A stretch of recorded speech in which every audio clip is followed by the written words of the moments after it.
This is the Tech Phantom, and welcome to episode 17 of this Dark Souls walkthrough.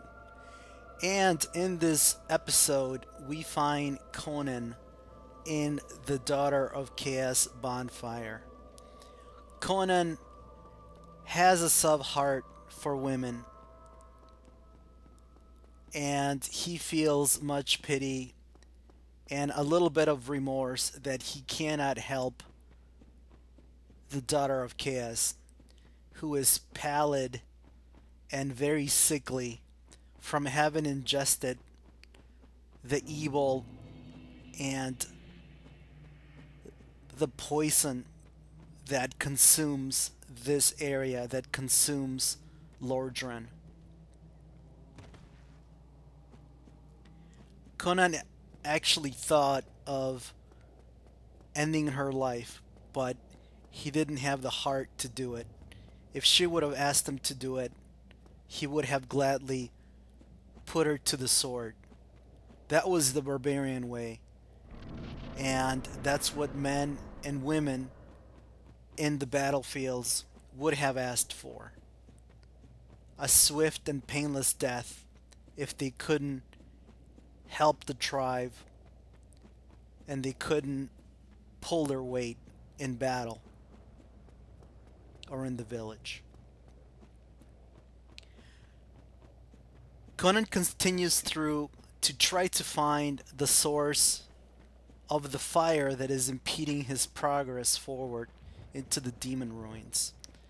He comes across a massive brute. His face is quite sad, and his entire body is filled with sores that ooze pus in the form of painful, hot lava. This is Ceaseless Discharge. Conan has never seen a brute like this. Apparently, Ceaseless is guarding a dais that is a altar or the graveyard of another Daughter of Chaos. When Conan approaches the altar and touches the body, Ceaseless Discharge becomes crazy and attacks Conan. He uses his whip-like arms and tentacles and tries to rain down blows on Conan. Conan got hit a couple of times, but once he got used to the attacks, he was easily able to dodge the attacks from Ceaseless and chop down his tentacles one at a time. With Ceaseless gone and the source of the lava removed, the fire is no longer covering the floor of the demon ruins, and this presents a natural way forward for Conan to proceed. He has been instructed by the Wizard of the Mounds that he must be very careful as he ventures further down into the depths of hellish Izalith. Izalith was once a proud and noble city, according to the wizard. But a great calamity occurred,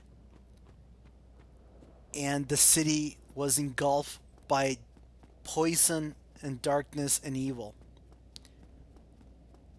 It was engulfed by the abyss, which slowly seeped out from the heart of Izalith and started enveloping and engulfing the entire land of Lordran.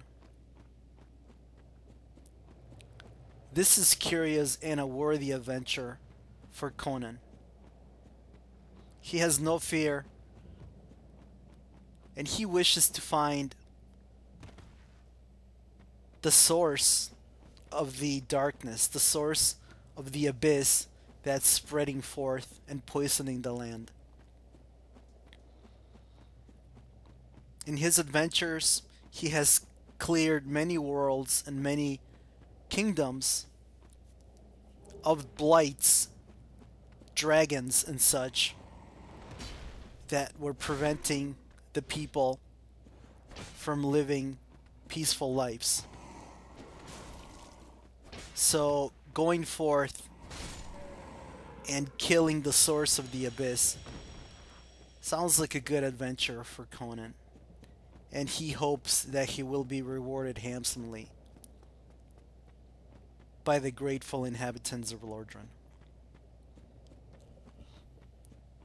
So he has started many of his adventures, and sometimes he has been lucky and he has found treasure and jewel and women, and other times he has not, and he has barely made it out of these places with his skin to live another day and to search for more adventures and his own kingdom, his own throne.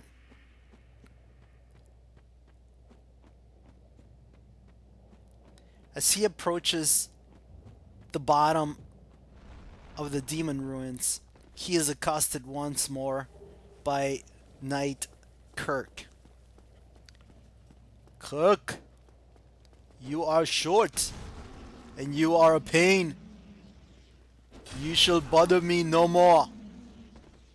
Conan thinks this after quickly dispatching of Kirk. This is the second time that Kirk has had the temerity of invading Conan and trying to ambush him.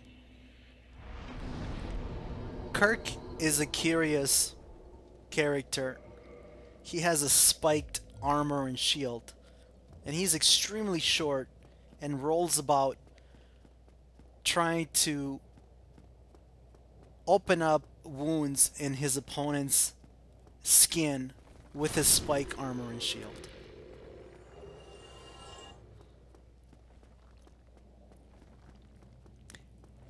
After dispatching of Kirk and a burrowing rockworm, Conan continues forth and passes through a gauntlet of demonic statues.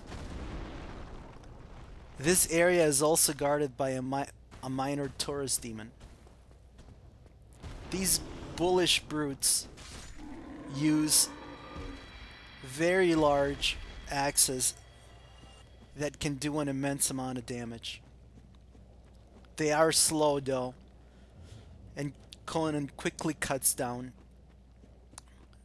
the Taurus demon. He spies a fog gate in the distance, but off to his right there is a minor Capra demon. He remembers his first encounter with the Capra demon. It was much more difficult than this time around. Having almost fully recovered all of his strength and all of his skill, the enemies quickly go down and are stunned and cut down by a combination of the strength of Conan's arms and muscles and the skill with which he wields the sword, and also by the sharpness of the weapon, which he has honed to a sharp edge, and he continuously and meticulously maintains at bonfires, as his father had taught him. This entire area, as a matter of fact, feels almost like a home. He grew up next to the fires, helping his father make weapons, since his father was the village blacksmith, and a very good one at that. Conan is completely familiar in this area because he is very comfortable with fires. He has been burned many times and his skin is calloused, and the calluses act almost like a protection, like a second armor.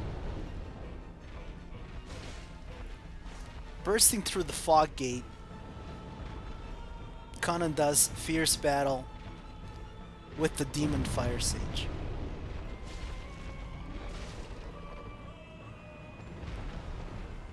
This is the same type of beast as the one that he fought in the asylum, but this one is completely engulfed in lava and appears to be a wizard of some type. The demon has a catalyst that he can use as an axe, but from which he can also dole out magical attacks by pounding them into the ground, by pounding the axe into the ground. The attacks are very similar to the Demon Fire Sage's cousin back in the Northern Asylum. And even though this enemy is much stronger and much more powerful, he still goes down very quickly to Conan and his claymore.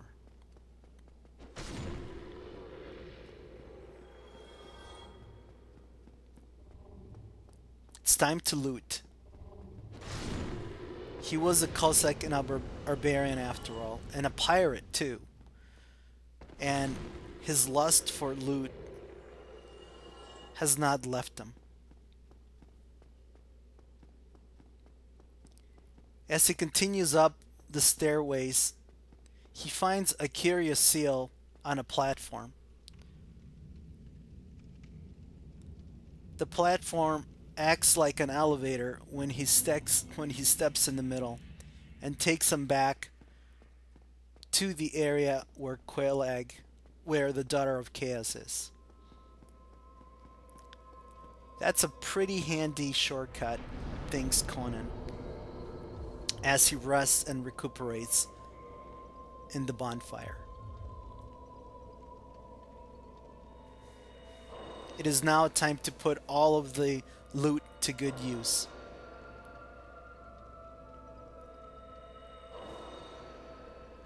He has found much treasure, and it's time to continue regaining his skill. He feels like his mastery of the sword has almost become complete. A little bit more dexterity, and he will feel like he'll like his old self, like the old Conan.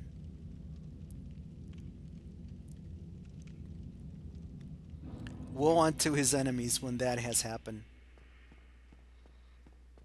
Conan is almost back to his full strength, wielding his sharp claymore. It's time to go lower. Conan takes the platform down and decides to venture further and further into the ruins. He passes a bonfire, and he thinks it's unnecessary to rest here, since he has a quick way back to the Daughter of Chaos's bonfire. The roots of giant trees have been fashioned into platforms and walkways by the denizens of Izalith. And he's surprised to find Solaire, who has left his sign here. So Solaire, who is also an adventurer, continues to beat Conan to the punch and reach these areas even before Conan does. Conan is quite fond of Solaire, and his admiration for him grows because he cannot remember many warriors that would be able to traverse dangerous territory quicker than he. But apparently Solaire has been able to do it. Apparently Solaire bested a gigantic centipede demon. The demon walks freely upon lava, So it's obvious that fire attacks are completely useless against him. No matter, my claymore will tear him apart. Conan doesn't have any use for silly magic or silly fire tricks. He clutches tightly on his claymore and prepares to do battle with the Centipede demon. The demon is standing on lava, and Conan needs to coax him into firm ground so he can attack him. The Centipede demon has one overgrown hand, almost like a crab, and he throws that hand forward like a projectile. Conan quickly spots the monster's weakness. His long tail can be chopped off, and his heels are exposed when he does a jump attack. That indeed turns out to be the Achilles heel of the Centipede demon. He is quickly chopped down by Conan, and Conan loots the orange charred ring. Curious, Conan puts it on and immediately feels like he can walk on fire. Sure enough, this item allows Conan to walk through lava without suffering any burns.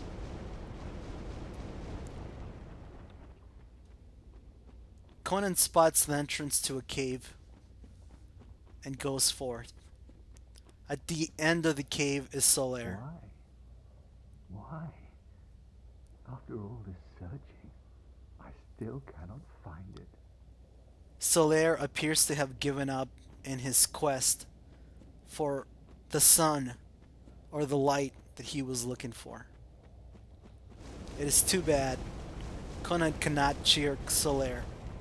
Solaire appears to be a man that has been completely depressed and completely broken down and is ready to give up. Conan is surprised about this because Solaire, up until now, has been a true warrior and has been a brave adventurer. Perhaps Solaire will break out of his doldrums and will find his passion and his will and continue forward. Conan has seen many in the battlefield give up and die or run away, either from fear or from lack of will. He cannot wait for Solaire. He must move forward. With the help of the orange chart ring, Conan finally reaches the inner sanctum of Izalith, the ruins of Izalith. The area is completely covered in lava, and undead dragons who have died are survived only by their lower halves. The place is littered with these bounding demons of Izalith.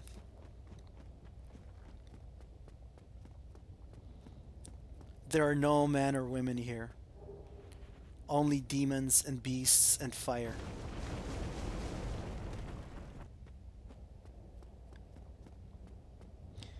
Conan quickly spots a building. He is in need of a bonfire. In spite of the orange charred ring, he has taken some damage from the fire and from the fall, and he would like to rest and tend to his wounds before proceeding forward. He tries to knock down the sides of the walls of the building and is unable to. But his efforts are finally rewarded when he breaks through a false wall and finds what he's looking for. The sweet warmth of a bonfire where he can tend to his wounds, and more importantly, where he can tend to his weapon, the claymore.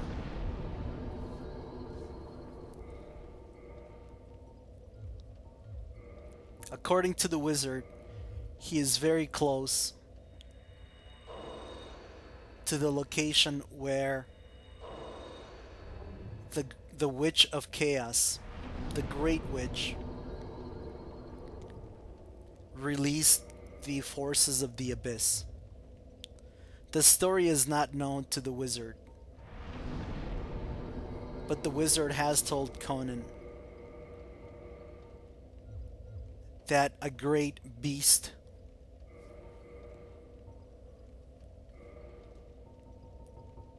lies at the center of the ruins of Izalith and is the source of all of the Abyss. The wizard thinks that it is the witch and the mother of all of the daughters of Chaos.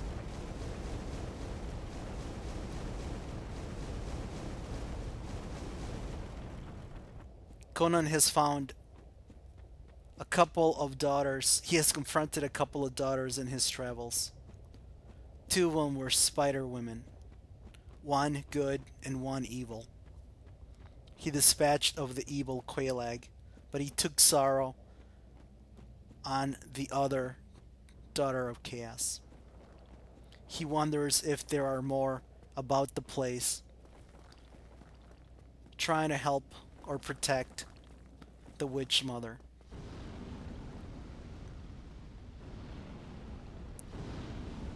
Demonic statues are everywhere, but his thirst for loot is insatiable. Conan risks his life and an ambush by dozens of demonic statues for loot. He is a Cossack and a pirate after all.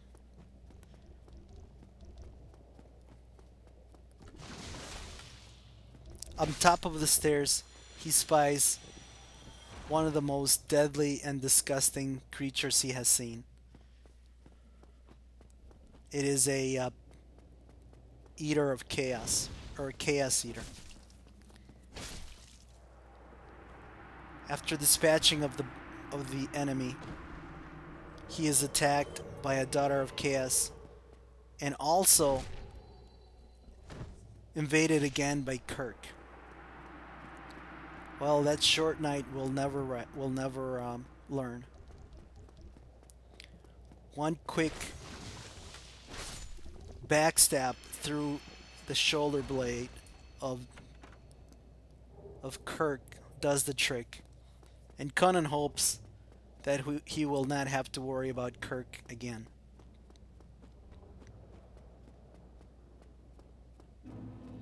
He loots the spike shield from Kirk's body and the Izalith catalyst from the Daughter of Chaos, and he plans his next move through the fog gate to confront what is surely the Witch Mother and the source of the Abyss.